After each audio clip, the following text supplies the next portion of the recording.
students, welcome to Sunil's tutorial. I'm Sunil Mirwani and today we'll be doing this chapter called as nervous coordination in animals.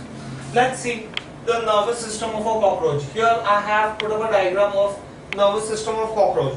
Now, the nervous system of cockroach, guys, is made up of two parts. It is made up of the nerve ring and the ventral nerve cord. The nervous system of the cockroach is made up of two parts. It is made up of the nerve ring and the ventral nervous cord. Now let's talk about the nerve ring. Now the nerve the nerve ring forms a ring around the esophagus in the anterior region of the head, and it is made up of three parts. So you have nerve ring which is around the esophagus. It is on the anterior part of the head and it is made up of the three parts. Now you can see the three parts here. One, you have three pairs of supraesophageal ganglia, which also forms the brain. This part forms the brain. Then you have three pairs of subesophageal ganglia. This is your subesophageal ganglia, and you have a pair of circumesophageal connective. So this whole thing forms the nerve ring, right? Now let's talk about each one of them. Supraesophageal ganglia. The brain or the supraesophageal ganglia is a white mass of three pairs of supraesophageal ganglia present on the dorsal side of the esophagus, right? So what is the brain of the cockroach? It is nothing but it is three pairs of supraesophageal ganglia present on the dorsal to the esophagus. It supplies nerves to eyes and the antennae, right? So the nerve signals for eyes and antenna come from here. Then you have the subesophageal ganglion, right? Now it is a small white mass of three pairs of ganglia below the esophagus, right? And it supplies nerves to the mouth. So the mouth is controlled by the subesophageal ganglia. Then you have circumesophageal connective. These are a pair of nerve cords which connect the brain with the subesophageal ganglia laterally encircling the esophagus. So that's what is going to connect the supra to the subesophageal. Okay. So that was my nerve ring. Let's move on ahead. You have the ventral nerve cord. Now here this whole thing is the ventral nerve cord. Now the ventral nerve cord is double and solid in nature.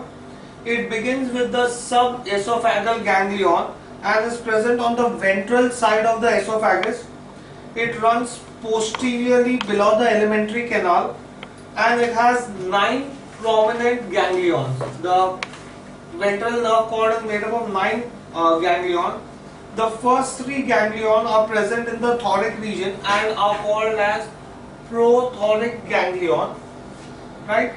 Mesothoracic ganglion and the metathoracic ganglion, right? So those are present in the thoracic region.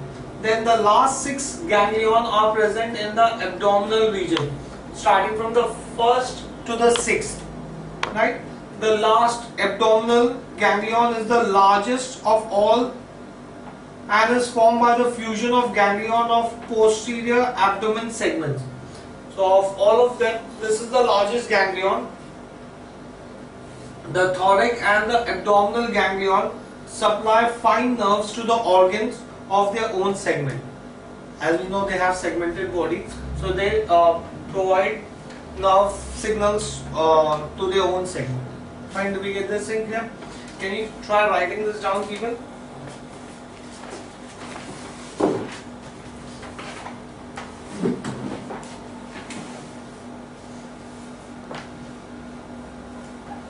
Nervous system of cockroach.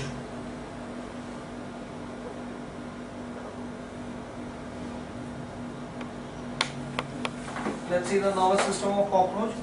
I can say that the nervous system of cockroach, it is made up of two parts. It is made up of two main parts. One, the nerve ring and B, the ventral nerve cord.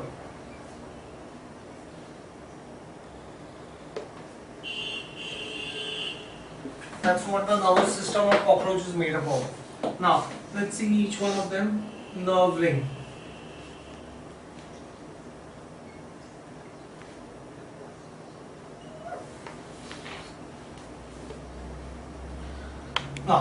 Now the nerve ring forms a ring around the esophagus. It forms a ring around the esophagus.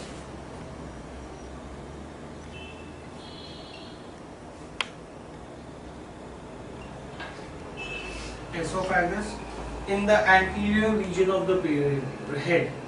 In the anterior region of the head. Right? Now, it is made up of three parts.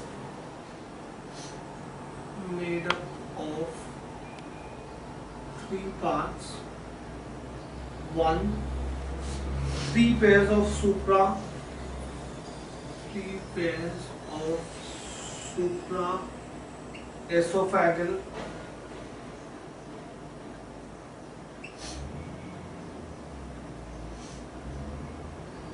esophageal ganglia, or which is also called as the brain.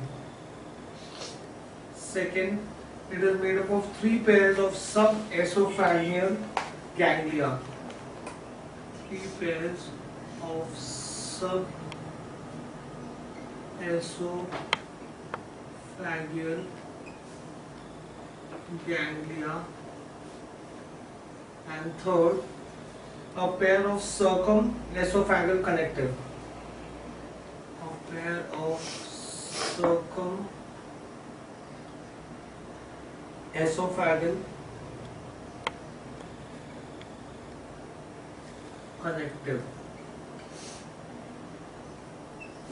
Right? Now let's see each one of them. So that was the nerve ring. So nerve ring is made up of three parts, right?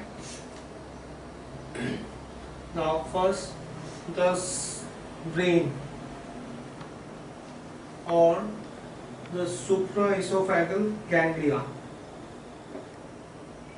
Supraesophageal ganglia.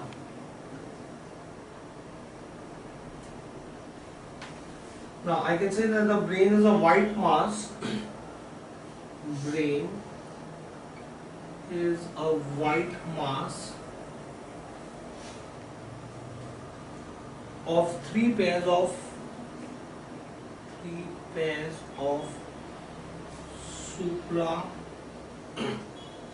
supraesophageal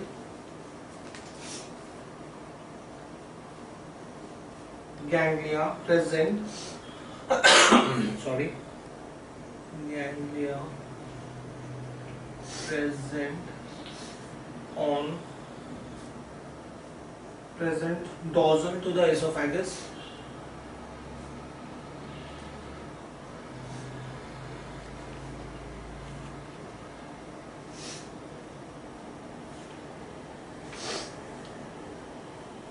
Fine. It supplies nerves to eyes, antennae and antennae. It supplies nerves to eyes and antennae.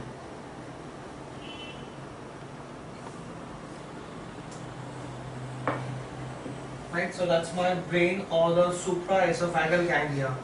Next, you have the subesophageal ganglia.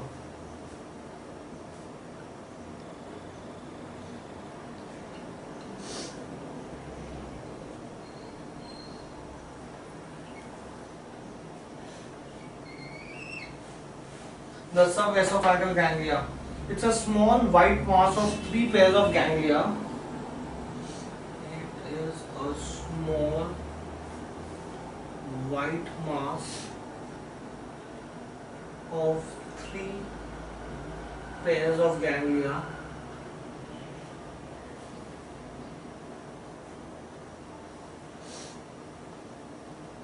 present below the esophagus.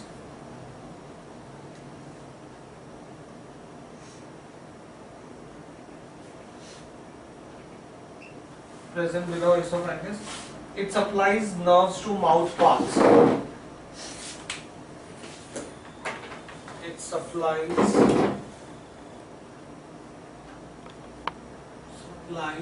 nerves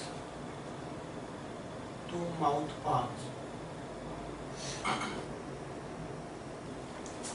Fine.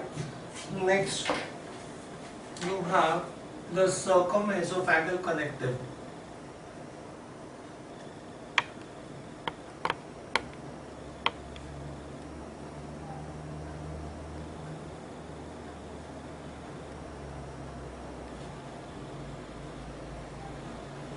Now, these are a pair of nerve cords.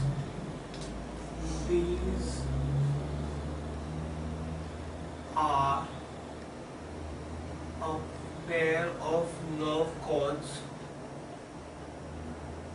These are a pair of nerve cords which connect the brain. Which connect the brain with subesophageal ganglia.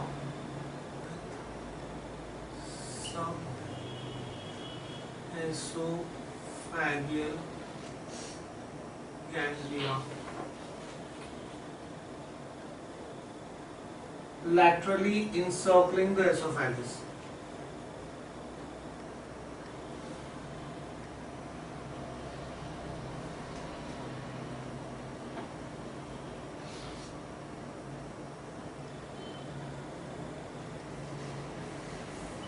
That's my circumesophageal ganglia.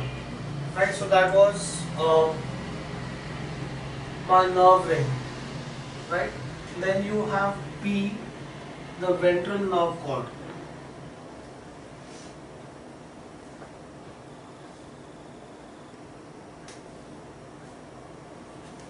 Now, the ventral nerve cord. What can I say about the ventral nerve cord? It is double and solid in nature.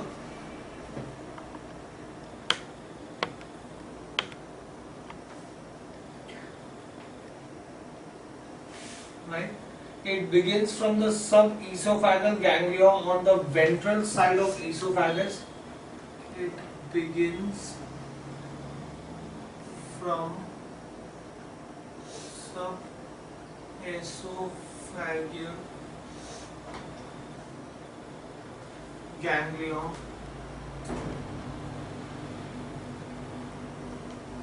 on the ventral side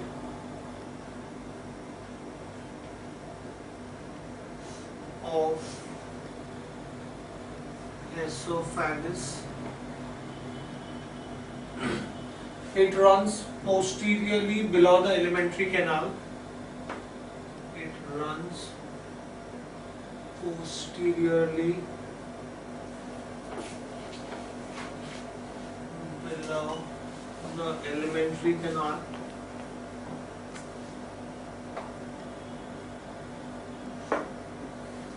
Right? It has 9 prominent ganglion. It has 9 prominent ganglion. Right? The first 3 ganglion are present in the thoracic region. First 3 ganglion are present in the thoracic region.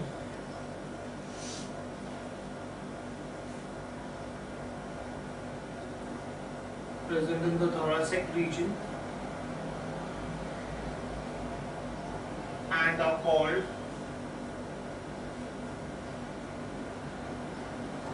prothoracic,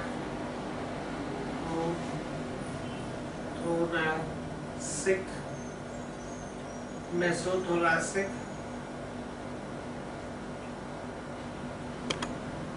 and metathoracic ganglia.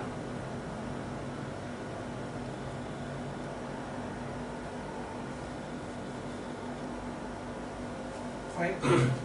The rest 6 ganglia are present in the abdominal region. The rest 6 ganglia are present in the abdominal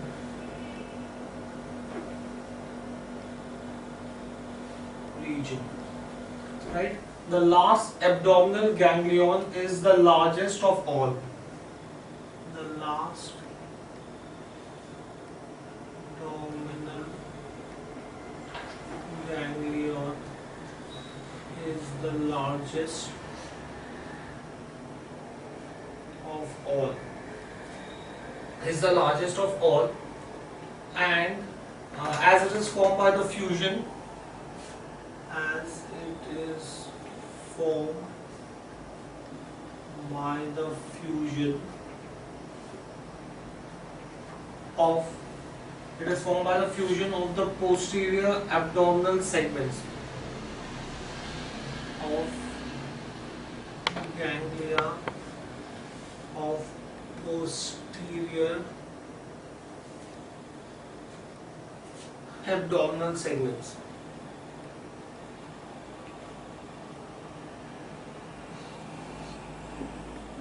Fine. The thoracic and the abdominal ganglia supply fine nerves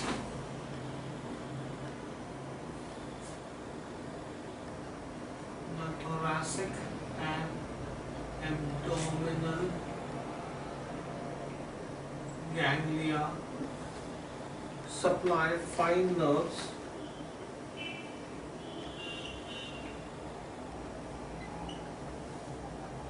to the organs of their own segment.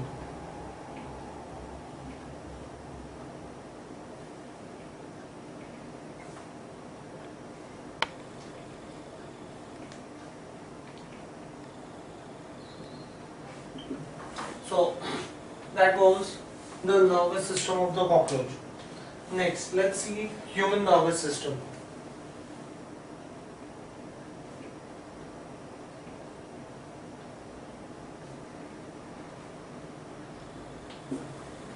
Now, human nervous system is made up of 3 parts. Let's see the human nervous system. The human nervous system is classified into the central nervous system,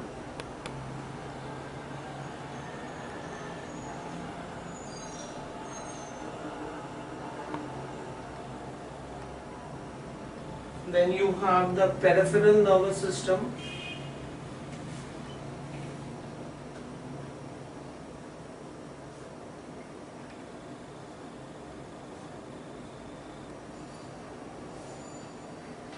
and then you have the autonomous nervous system.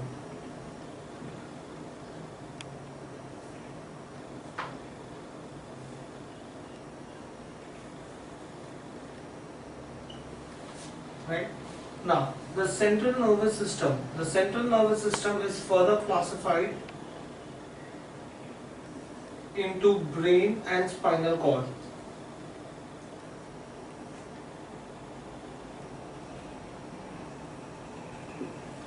Right? The brain is further divided into 3 regions. It is made up of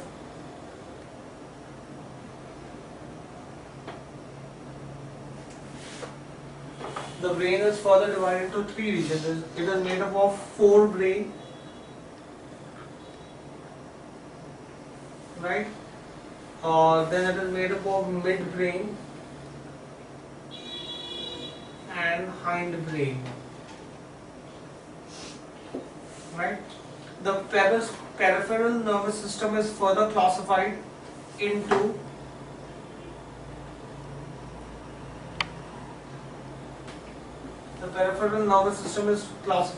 the cranial nerves and the spinal nerves.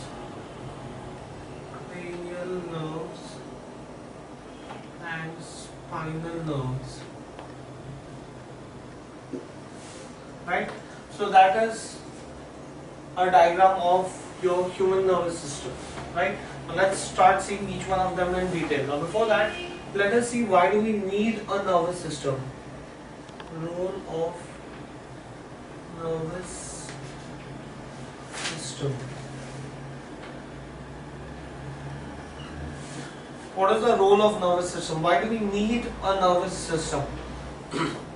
Now the nervous system is a high-speed coordinator which regulates the working of different organs of the body and maintains totality.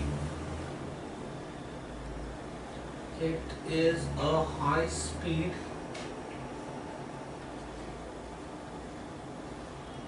coordinator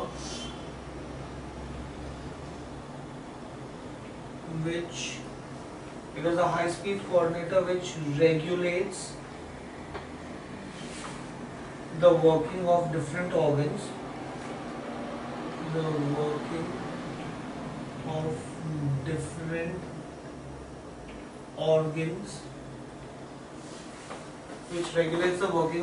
organs, and maintains in the body and maintains totality in the body and maintains totality. Right? That's one of the reasons why we need this. It brings about quick communication between tissues and organs of the body.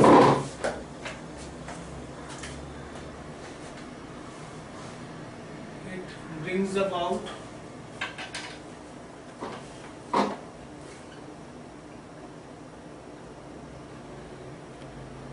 quick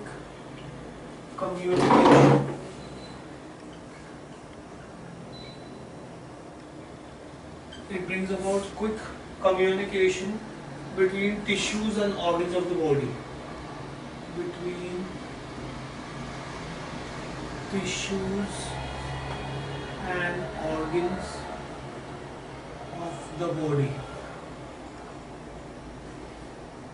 Fine. Then it keeps the organism aware of its surrounding through the receptors or sense organs. It keeps the organism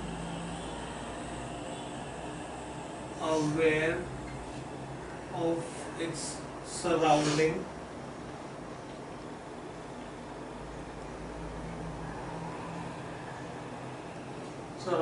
through the receptors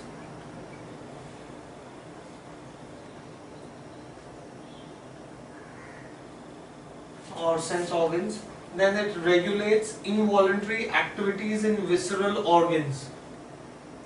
It regulates involuntary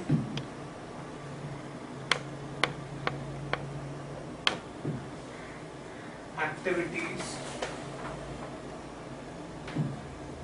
It regulates involuntary activities of visceral organ.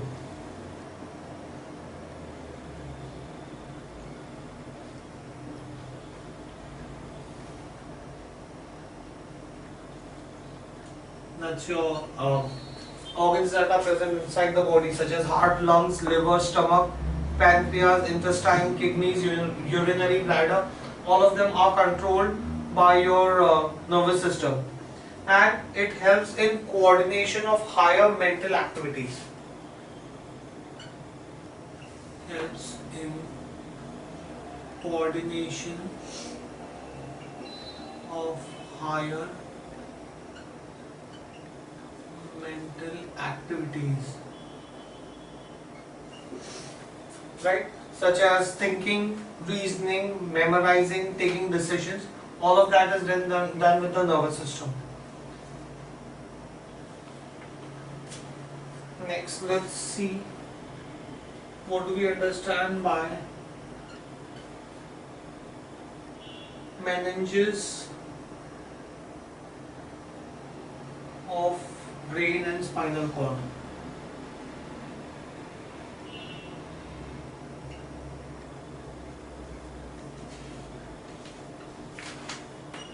What are the meninges of the brain and spinal cord?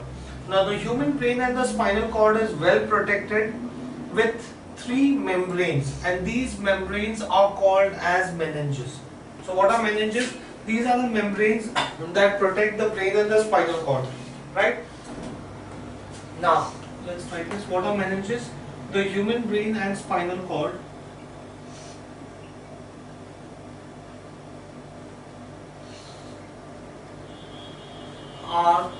well protected or is well protected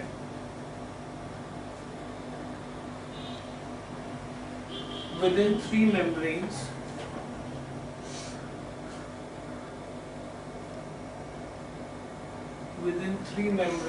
called meninges. Okay, they are present between the skull and the brain. Where are they present? They are present between the skull and brain. Fine. Now, these membranes are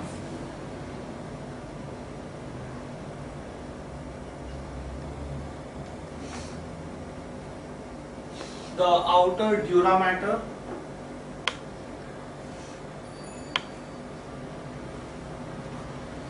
the middle arachnoid matter,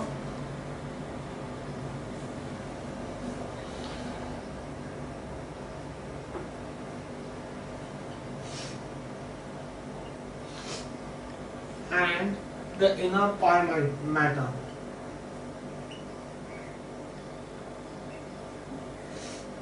Right? So these are the three membranes that protect the brain and the spinal cord. Fine. Now, the outer dura mater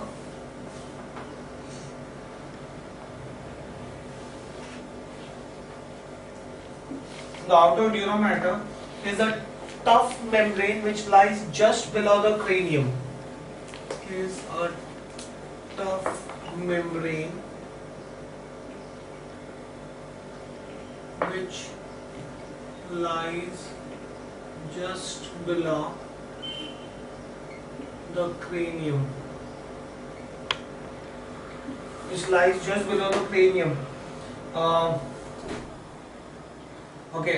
The middle arachnoid matter is a network-like membrane. The middle arachnoid matter is a network-like membrane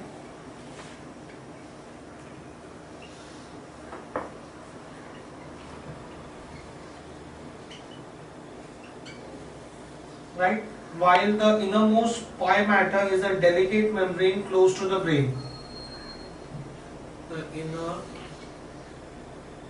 pia mater is a delicate membrane close to the brain. Fine. Now, the pia mater is highly vascular.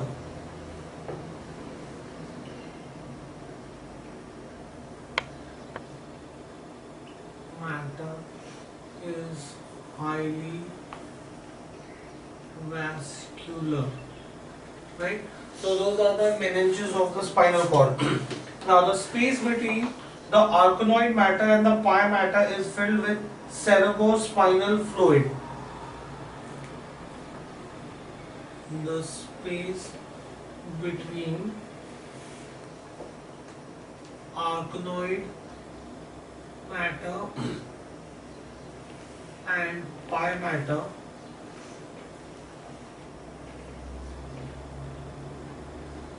is filled with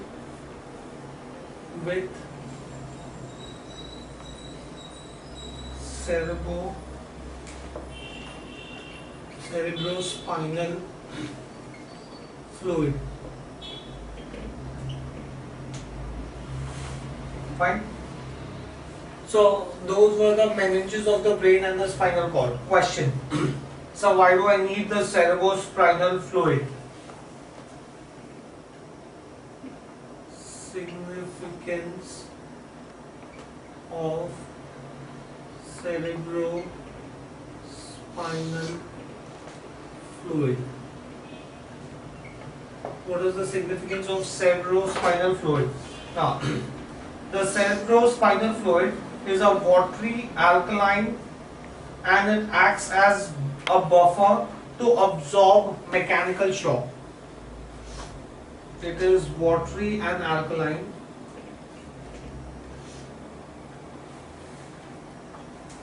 watery and alkaline,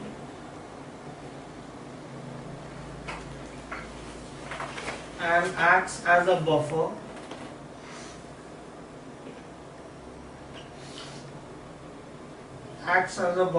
to absorb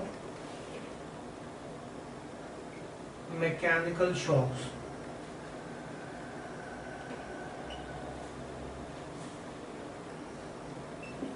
Right? So that's my cerebrospinal fluid. Now it contains potassium, chlorine, sodium ions, glucose and proteins. It contains potassium, sodium, chlorine, glucose,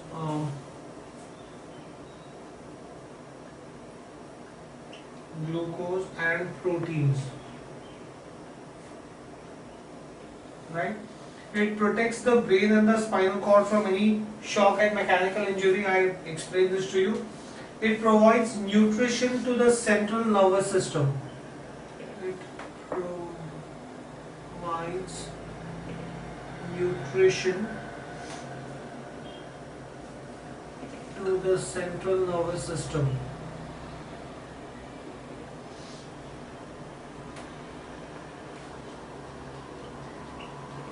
Fine. It provides oxygen to nerve cells.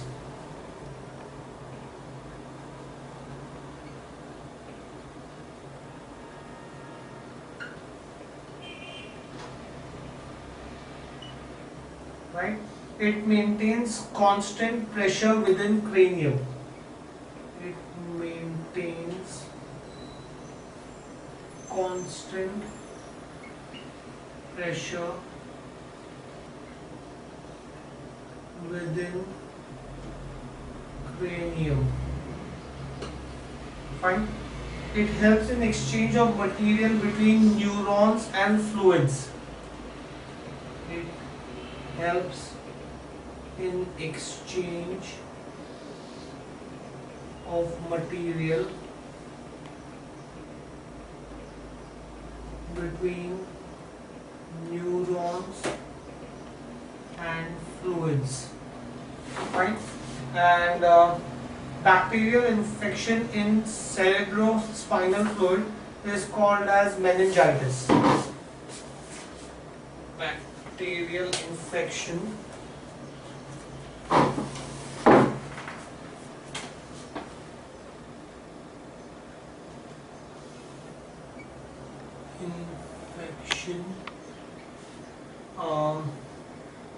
in cerebrospinal fluid is called meningitis. Fine. So that was the cerebrospinal fluid and the meninges of the brain. Okay, we'll stop this here for the day. Thank you very much.